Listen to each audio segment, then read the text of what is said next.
Got some more progress at the Lakeside House today. Just wanted to look at a bit of the work that's been done on the utilities and the things that will be not seen, but are very important to get wrapped up now. I have a water line that's going to be run for an autofill that will be winterized, as well as some electrical work that came through and will connect up to the spring house. So we're going to look at that first. Spring house is under roof and finished up, and we've got it framed in for a water feature that's going to be running through and spilling through. So there's going to be a weir that spills down through and recycles, and a second waterfall that runs through and recycles.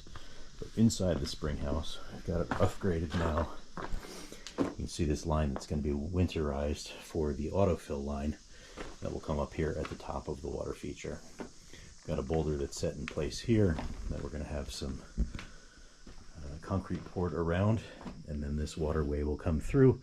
We'll have a recess here for the pump and the other features to go through as it spills through in the weir. So looking through inside, there's a lot of progress on utilities and things that again won't really be seen, but they're getting put in now. And again, our electrical that runs in on this side as well as on here, and this floor will all be poured in, and then everything on the inside will be finished off with veneer stone. And then preparation wise, this has been lowered and we've got it poured.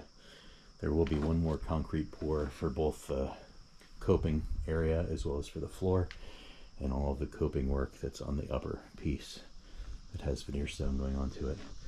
On this back side, we have the area prepped and cleaned up for the water feature that's going to come down this hill and spill in a couple different steps before it appears to flow through here.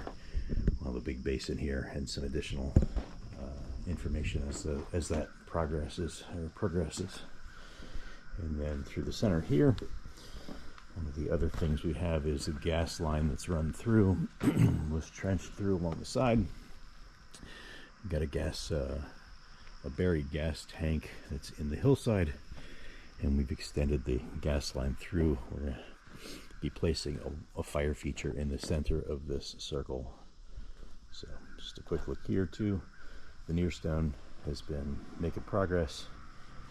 We have light fixtures that'll go up underneath these areas, and then again the last pour will go in here too. So just a quick update on the Lakeside House and some of the utility work that's going on.